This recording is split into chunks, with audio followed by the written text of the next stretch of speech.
आज मैं आप सभी के साथ वही स्ट्रैटेजी शेयर करूंगी जिससे मुझे 115 प्लस अंक मिले सी टेट में। Hello future teacher, this is Khushi. Welcome back my YouTube channel. स्वागत है आप सभी का स्मार्टली खुशी चैनल में। अगर आप सभी लोग सी टेट 2026 जो सितंबर माह में होने वाला है उसको क्लियर करना चाहते हैं तो इस वीडियो को आप ध्यान से ज़रूर देखिएगा और बिना स्किप किए पूरा ज़रूर देखिएगा।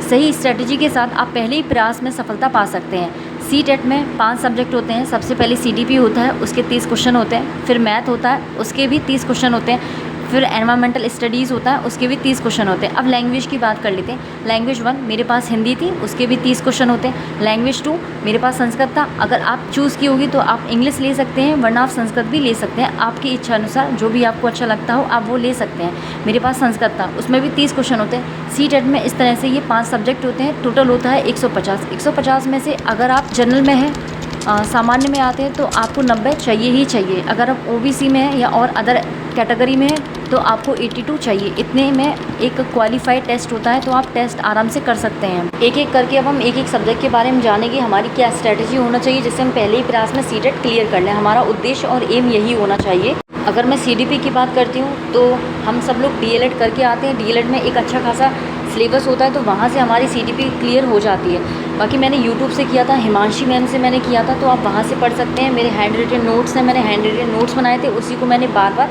रिवीजन किया था। कुछ 20 पेजों के मैंने नोट्स बना ली तो उसी को मैंने बार बार प्रैक्टिस से और मैंने रिवीजन किया था।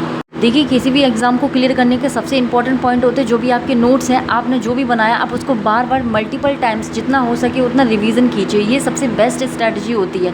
अब हम बात करते हैं मैथ सेशन की। मैथ सेशन मेरा मैथ अच्छा था, प्रैक्टिस करती थी मैं। देखिए, मैंने मैथ के लिए किसी भी टीचर को फॉलो नहीं किया था, मैंने खुद से प्रैक्टिस से किया था। मैथ जो भी प्रीवियस ईयर पेपर थे मैं इनको बार बार लगाया करती थी। तो मेरी आप सभी के लिए एडवाइस यही है कि जो मैथ के प्रीवियस ईयर पेपर हैं सी टेट पेपर 1 के, आप जितनी प्रैक्टिस करेंगे प्रीवियस ईयर पेपर से ही कीजिए। मैथ सेशन के बार बार क्वेश्चन सॉल्व कीजिए। जो क्वेश्चन आपको नहीं आ रहे हैं उनको एक कॉपी में अलग से लिख लीजिए ताकि आप उनका अलग से रिवीजन कर सकें। अब हम बात करते हैं EVS में जो बहुत इंपॉर्टेंट है वो है NCERT। मैंने NCERT से खुद के नोट्स बनाए थे, उसको रीड किया था, बुक्स पढ़ी थी मैंने और उनके नोट्स बना लिए थे। तो बहुत पतली सी किताबें होती हैं। आपको क्लास 3 की पढ़नी है, क्लास 4th, क्लास 5th, ये 3 बुक्स NCERT की आपको रीड करनी ही करनी है। इन्हीं में से आपको डिट्टो क्वेश्चन बन जाते हैं।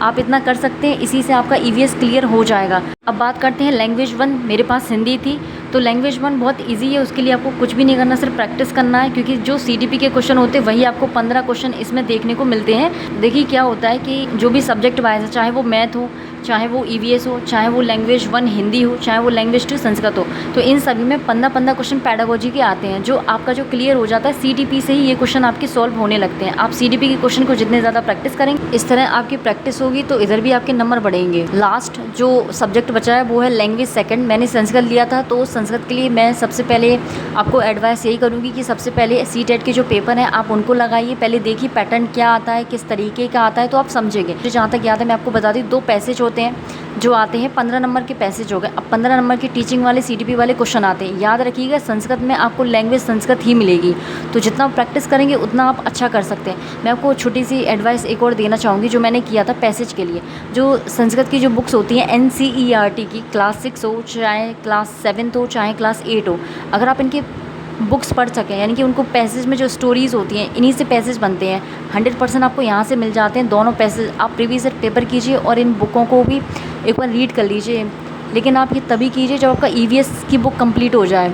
मैंने आपको अपनी स्ट्रैटेजी शेयर कर दी कि मैंने किस तरीके से 150 प्लस स्कोर किया था, मैंने कैसे पढ़ा था। ऑनेस्टली आपको 4 से 5 घंटे तो देने ही हैं सी टेट के लिए। फर्स्ट अटेम्प्ट में ही क्लियर कर सकते हैं अगर आप इतना टाइम देते हैं तो जेन्युइन। बाकी इससे ज़्यादा दे सकते हैं, वो आपकी कैपेसिटी और आपके एफर्ट्स पर निर्भर करता है। कुछ इंपॉर्टेंट पॉइंट जो आपको करने, जो भी आपके नोट्स हैं किसी भी सब्जेक्ट के हो, आपको उनको मल्टीपल टाइम्स जितना हो सके, देखो मिनिमम अगर मैं बताऊं कितना रिवीजन होना चाहिए तो 2 से 3 मैक्सिमम आप जितना कर सकें, लिमिटलेस आप उतना कीजिए रिवीजन जो भी आपके नोट्स हैं। क्योंकि बार बार रिवीजन करेंगे, वो कहते हैं practice makes a perfect man. अभी भी काफ़ी टाइम है, 1.5 महीने तो हैं, क्योंकि सितंबर की स्टार्टिंग में सी टेट 2026 का पेपर है। तो आप अभी से अगर तैयारी शुरू करते हैं तो आप काफ़ी अच्छा स्कोर कर सकते हैं। 130 प्लस भी स्कोर कर सकते हैं, जो कि करते भी हैं बच्चे और किया भी जा सकता है। और सबसे मोस्ट इम्पॉर्टेंट बात, जो बहुत इंपॉर्टेंट बात है, प्रीवियस ईयर पेपर बिना लगाए आप एग्ज़ाम में मत जाइएगा। सबसे पहले इंपॉर्टेंट है आप प्रीवियस ईयर पेपर लगाइए, देन आपको क्वेश्चन का लेवल पता चलेगा।